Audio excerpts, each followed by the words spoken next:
What are the top 3 books that you recommend every trader read? They don't have to be trading books.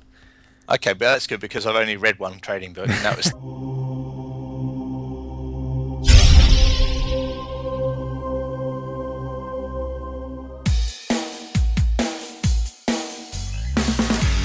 You don't have to learn to trade alone. Welcome to the Trading Lifestyle Podcast, where we interview professional currency traders and industry experts who can help you improve your trading and your life. And now, your host, Hugh Kimura.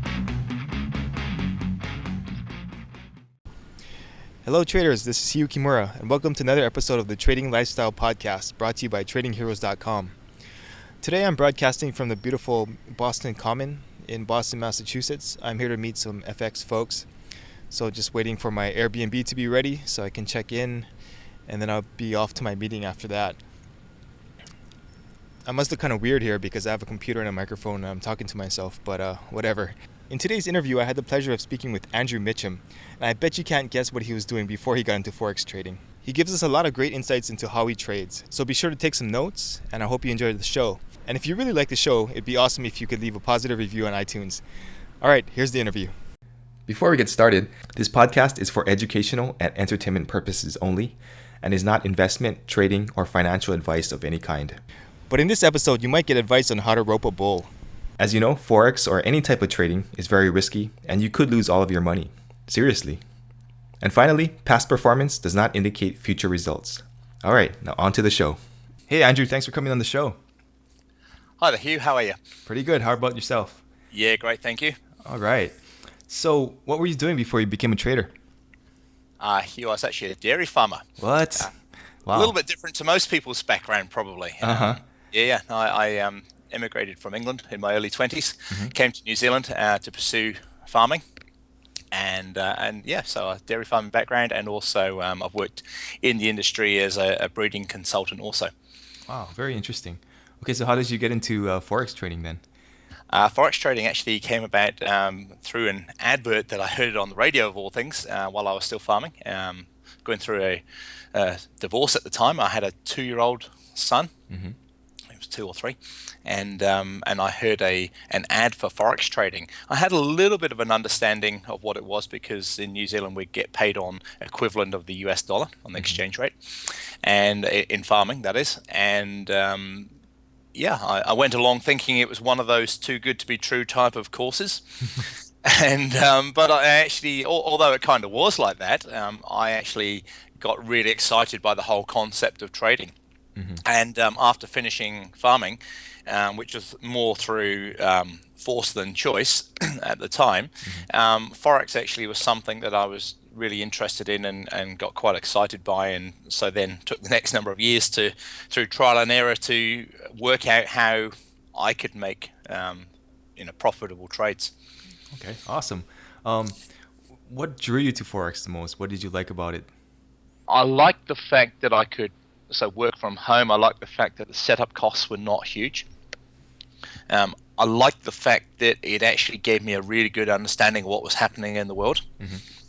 And I think also from someone who had been in farming when I was quite, you have high debt in farming and you're quite controlled in terms of your income, in terms of what you can produce. You're quite at risk from things like weather and disease. Mm-hmm. And you're quite limited in terms of like land size and farm size.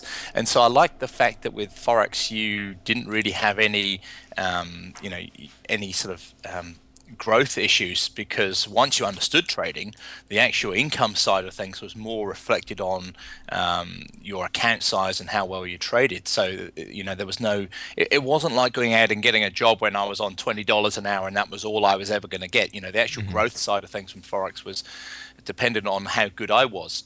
And also, I liked purely at the time about the fact that I could buy and sell, Mm-hmm. and it didn't really matter which currency pair I was trading or which direction it was moving in. And to me at the time, that was something quite new because, obviously most people think about buying property or buying shares or something and hoping it's going to go up rather than, anticipating what the next move is going to be. Mm-hmm. Yeah, that makes a lot of sense. So I guess you said the first course wasn't that great. So who were your biggest mentors when you were trying to learn? I was at the time back then there wasn't so much the information that there is now. There wasn't also the, I suppose, the sort of scrutiny on a lot of companies. And so at the time, I was more through trial and error, to be honest with you, looking at different websites. I did read one of the books of the Elliott Wave book, I think Robert Pritchard's book. But to be honest, most of my influences was trial and error and working out for me what was going to actually make sense. Okay, I see. Yeah, I've seen that a lot. About how long did it take you to get consistently profitable?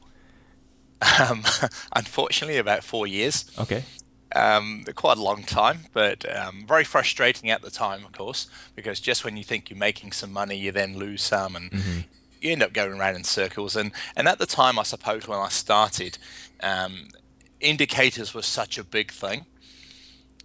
And I suppose in some ways they still are for the new trader, but I, like probably most new traders, got drawn into the sort of trying to work out the combination of indicators that work for me and Yeah. optimizing things. And like everybody, you go through that because it just looks so cool to have all these lines and graphs and things on your charts. But yeah, it took a few years of figuring out that it wasn't the best thing out there, but it just looked pretty cool at the time. Yeah, for sure. Well, actually, I mean, 4 years from what I've seen before is kind of in the middle. I mean, it's not too bad actually. So that's great. Um, what do you think is the biggest myth that most people come into Forex believing? Um, Come into Forex or when they start trading? I guess both. Okay. One of the things that I'm always very um, passionate about trying to help people with is that most people, in my opinion, believe that they have to make pips in order to be profitable. Hmm. And if you ask me a question, which I hope you're not going to, but if you ask me and said, how many pips do I make? I honestly have no idea because I don't measure pips. I don't measure my success in pips. Hmm. I can't go down to a shop and buy something because I've made X number of pips this week. Hmm. And I think what the pips mentality does is it distorts people from really understanding how good they are as a trader. It also, I think, blocks people from trading longer time frame charts. Everybody's trying to sort of say, oh, if I can make 10 pips in a day, I'm going to be really good. Hmm. Pips to me doesn't really matter. I'm much more looking for how much I risk on a trade as opposed to how much I make on a trade. Hmm. And therefore that takes me away from having to worry about whether it's a 5 minute time frame chart or a monthly chart. So I like to have controlled risk on each trade, and that's regardless of how big a stop loss I have on the trade. So what I do is I actually have my lot size influence the trade, Hmm. my position size. And I think that is one of those myths out there because most people will tell you I'm making, 1,000 pips a week or whatever it might be. Yeah. And Yeah. I like to sort of almost completely ignore the pips and actually worry about the risk that you're taking as opposed to the gains you're making. That's true. And you could actually make 10 pips, but have a small position size, and then lose 5 pips, but have a huge position size, and you would be net negative, and the Exactly. pips don't really matter, right? Yes, I had in my early time of trading, I actually had a guy who really got the concept beautifully, and and I think it goes something along the lines. I don't have the exact figures in front of me, but he was making like a negative pips or something, but made really good profit because he was making really good trades. I forget how exactly it goes, to be honest with you, but he ended up just completely showing the fact that pips are not that important. Hmm. Yeah, it totally makes sense. Um, so what's your best Forex trading related story? It could be like a success story or something funny or inspirational, whatever you think would be interesting. Trading story. I just like the fact that so many people from different backgrounds that I've helped to teach, Hmm. and myself would be a prime example, have done really well. Okay. And I like the fact that you don't have to have a background in the finance world. Hmm. And really, anybody who dedicates themselves to wanting to learn more can actually be, a really good trader. As a personal success story, my very first non-farm payrolls, or non-farm employment change as it's called now, back in the days when you could straddle trades and you didn't have sort of big spreads and things. I made it was 10% within about 20 seconds, and Wow. you just can't do that now. But back then, I just couldn't sleep all night because the non-farm payrolls comes out between 12:30 and 2:30 a.m. here, depending on the time of the year. And I was just on a complete and utter high, a big buzz that I'd made like 10% on my account in 20 seconds. And I didn't really know how I did it. I just put a straddle on to buy stop here and a sell stop there. And whichever got in, I was frantically trying to delete the other one and just close the trade. And for no technical reason whatsoever, just press close. And it just happened to be, a huge gap when the non-farm payrolls used to move massive amounts. 200 or 300 pips, big gaps, and that was really quite cool. I see. Yeah, that's awesome. No, I mean, I think all of us can kind of relate to being up at night with too big of a position or whatever. So that's a good story. Yeah. Can you share with us how you trade? Yeah, sure. Now I've gone and talked about non-farm payrolls. I mean, really, I am a technical trader. I like starting off with the daily charts each day and getting an understanding of where the likely strength and weaknesses are likely to be for that upcoming day. And then that in some way influences how I look at charts throughout that next day. So I'm definitely a candle pattern fan. I like support and resistance levels. I like round numbers like the 50 levels and the 0 levels, the strong psychological levels. And so I'm primarily looking for a candle shape or a candle pattern. So the way I trade is I only ever look to place a new position on the completion of a candle. So whether that be a day chart or a 4-hour chart or an hour chart, whatever it might be, I don't look at taking a trade midway through a candle. Okay, cool. Do you just have like a couple or maybe like a couple dozen? Could you give us an idea of how many? How many trades or patterns that you look for? I've got around 4 main candle patterns that I'm looking for. I mean, I'm either looking for reversal trades, so as in like the currency pair's moved up and then all of a sudden I'm getting some indecision and then a reversal pattern, or I'm looking for a continuation where you may have an uptrend, a slight retracement, and then looking at going long again. So those are the main 2 sort of structures I'm looking for, but I've got about 4 different candle patterns that help me decide that. Okay, very cool, interesting. Why do you prefer the daily charts? Why not like the 1-minute charts? Purely for enjoyment of trading. And I believe that different people are suited to different time frame trading. What I like about the way that I trade is that it can be used, the identical principle can be used across all time frame charts. And I've got a number of clients who trade, some even trade 1-minute charts or 5 and 15-minute charts, and they do very, very well. I much prefer the longer time frame chart. I like to place my position on. Generally on the longer time frames, I place pending orders, so limit orders. So if I'm looking to buy, let's say I'm looking for a limit order, so I'm looking for the price to retrace first, fill me at a better price, and then head into my anticipated direction. What that generally does, if that happens, is it gives you a higher reward from your trade. And yes, I like to trade in that way. I like the longer time frame charts. I also have software that works on the MT4 account that allows me to develop what they call offline charts. So I have 12-hour charts, 6-hour charts, rather than the standard MT4 account charts. I just much prefer those longer time frames because it allows you to realistically trade, day in, day out without being glued to your charts all day. Oh, interesting. Okay. Is that a custom built software or did you buy that somewhere? No, I've had it written for me. Oh, I see. Okay, cool. It's a great piece of software because otherwise you're limited between a 4-hour chart and then the next longest is a daily chart. And so I like when I look at the daily charts myself, which is on the 5 o'clock close of New York time, I can look at the 1 hour, the 4, the 6, the 8, and the 12, and the daily all at exactly the same time.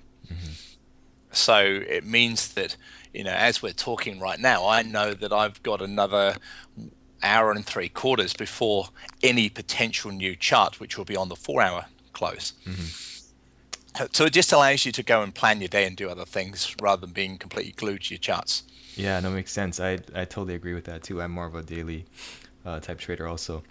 Mm. Um, what are your greatest strengths and weaknesses as a trader?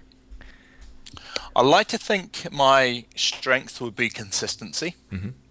I try not to let emotions get in the way of my trading. And I like to be quite consistent in terms of what I do every day of the trading week is much the same.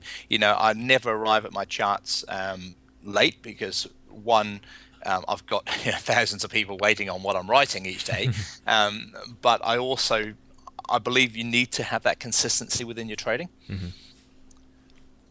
Weaknesses, I suppose you could argue that in some ways I don't look too much to change what I do. I think that could be a good thing also, but I'm very comfortable with the way I trade.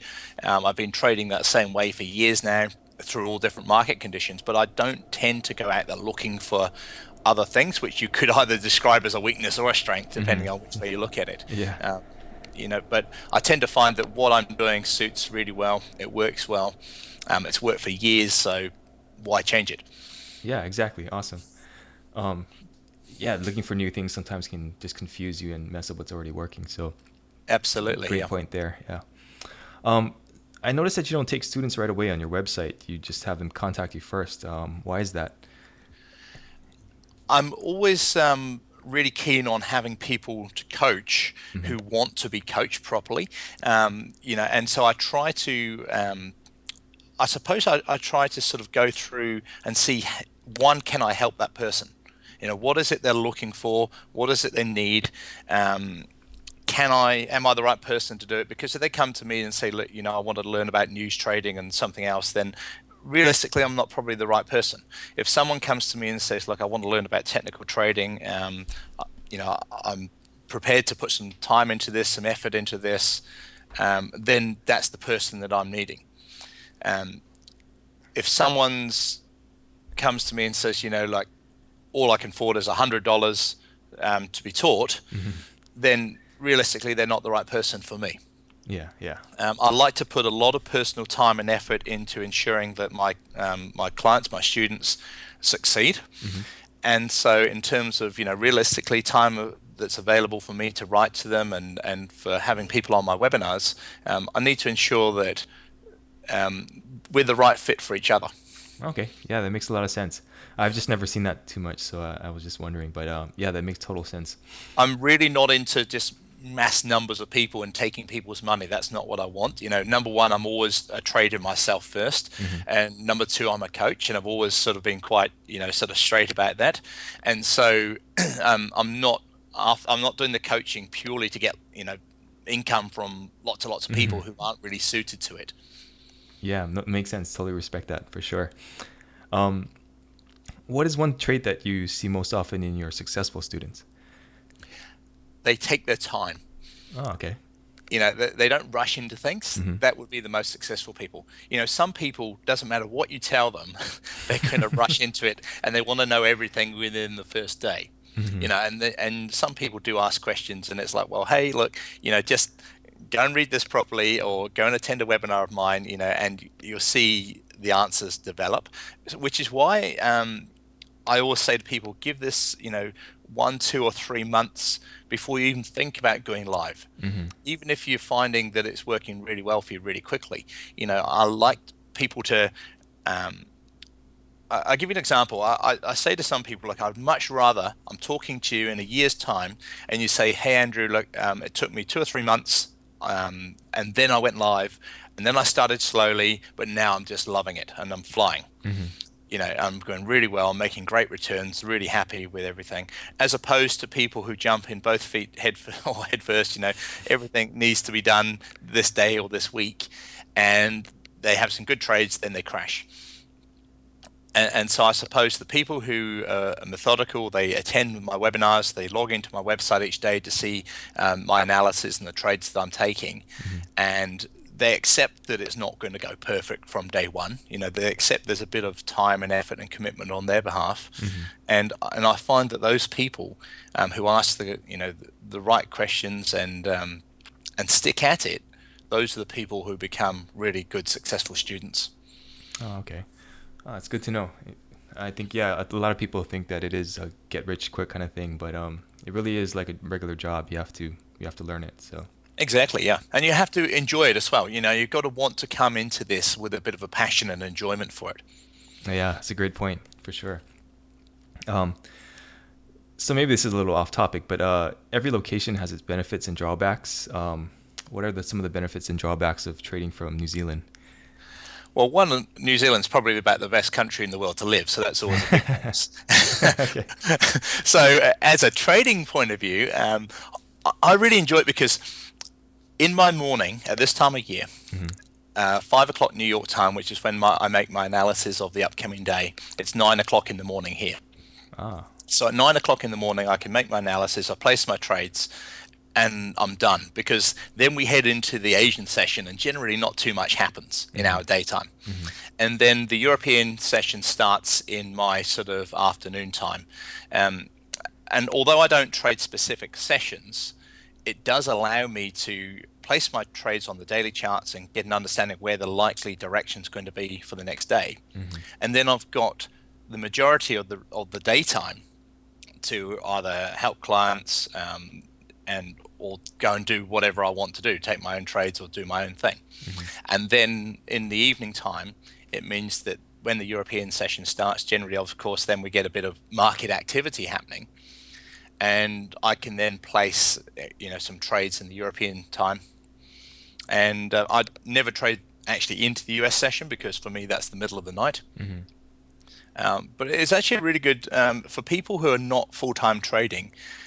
New Zealand is actually a really good place to trade from Hmm. because realistically, most people who come to me, do have a job of some description or family or kids to look after, and so from here it means you can do that type of thing in the daytime and then trade in the evening. Okay. Oh, that's awesome. Makes a lot of sense. Yeah, I know some places are really tough to trade from just because of the time differences. Yeah, but even with that, I've got at my last count, I've got clients who I've taught in 52 countries. So everybody has, sort of different restrictions and restraints on time of day that suits them better or not, with work and family. Hmm. And so because I much prefer the longer time frame charts and I do use those limit orders rather than having to be there right at that time that the candle closes, I'm not taking that many market orders. Hmm. You can put limit orders on and you don't need to be at your charts at a specific time. Yeah, it makes a lot of sense. Totally. Um, what are the top three books that you recommend every trader read? They don't have to be trading books. Okay, but that's good because I've only read one trading book, and that was the LA theory that I mentioned years ago that I read. But having said that, although I find personally the Elliott wave type of theory, I find it good in hindsight. A lot of those things. Mm. It did get me into Fibonacci levels, and I am a big fan of fib levels, but I've developed my own kind of style of using them in a more practical way. So that was the trading book. I'm a big fan personally, and I read all of his books a few years ago. Robert Kiyosaki, the guy who wrote Rich Dad Poor Dad. Hmm. I'm a big fan of his principles. I like what he writes. They're very easy to understand books, and the books do tend to sort of have the same sort of philosophy, time after time after time. Hmm. What I suppose I think would be good for a lot of people coming into trading who have, let's say, a normal standard job, is that trading gets you away from that mentality of having to work so many hours for so much pay. Mm. And I think that's one thing that most people should take out of books like Rich Dad Poor Dad. And that's where trading is such a great, job or career or however you want to describe it, because, it's not determined by how hard you work. It's about the quality of what you do. Oh, that's a great point. Yeah, I never looked at it that way, but yeah, that makes a lot of sense. Yeah, I'm a big fan of Kiyosaki too. Yeah, I mean, I like it I like his sort of principles in terms of the property, which I'm also a property investor, but which I like the way that he sort of helped that. But I think the psychology behind getting away from, having to work X number of hours for X number of pay, and the only way you're going to get more pay is to work a higher level job or more stress, whereas trading is completely different to that. Yeah, that's true. You just have to become a better trader. Exactly. Yeah. So I guess that's a good segue into the next question, which is, what does the trading lifestyle mean to you, or what kind of lifestyle has trading afforded you? Freedom would be probably one word I'd use. Um, I do, highly value what trading's given me, and so I've got wife and 5 kids and Wow. a lifestyle property, a few acres. We're pretty fortunate of where we live and the country we live in, but also means that trading does allow us to do things, that's not completely. I don't have to go away and work. I do work from home. That has its good points and its bad points, of course, when kids are around. But yeah, it has afforded us that, and we can travel. I'm pretty sure you're in San Francisco right now, aren't you? Yeah. Yep. So we went to San Francisco earlier in the year, and Cool. Europe, Japan, and been trading in India and all sorts of different places. And when we do travel, the beauty is I just trade then purely weekly charts and daily charts. It just means you can continue to do what you do as a job for income, and do that almost anywhere. And like I said, with those longer time frame charts, I don't get glued to my charts, so I know that I can go and do something at home or wherever it might be with the kids or sport, and know when I need to come back and look at my charts again. Yeah, no, that's awesome. Well, again, thank you very much, Andrew, for taking the time out. I really appreciate it. If people want to find out more about you, where should they go? Probably the best thing is to have a look directly at my website, which is theforextradingcoach.com. There's plenty of free videos on there all about trading and my sort of style of trading. I also have a couple of free webinars. One is designed for people who are fairly new or brand new to trading, and the other is designed for people who are slightly more experienced or frustrated. So I have 2 different style of webinars depending on where people are at. I've got some downloadable products there, trading calculators, etc. But it's just more of an information site for people to find out, this is who I am, this is how I trade, this is how I help other people, and if that's something that they want to know more about, then they can contact me through that site. Okay, great. Yeah, and just on a personal note, I opted into your email list, and I really like the videos that I got from that list, so I would recommend doing that also. Yeah, that's good. Well, I make a point, and every week there's a new video there, and it's generally it does come back to the way that I trade, and there's a lot of helpful tips and information there for people. Okay, awesome. Well, thanks again, Andrew, and hope to talk to you soon. Sounds great. Thank you, Hugh. Yep. Thank you for listening to the Trading Lifestyle Podcast. To listen to all of the other episodes and get free access to Forex trading tools, tutorials, and resources, visit tradingheroes.com.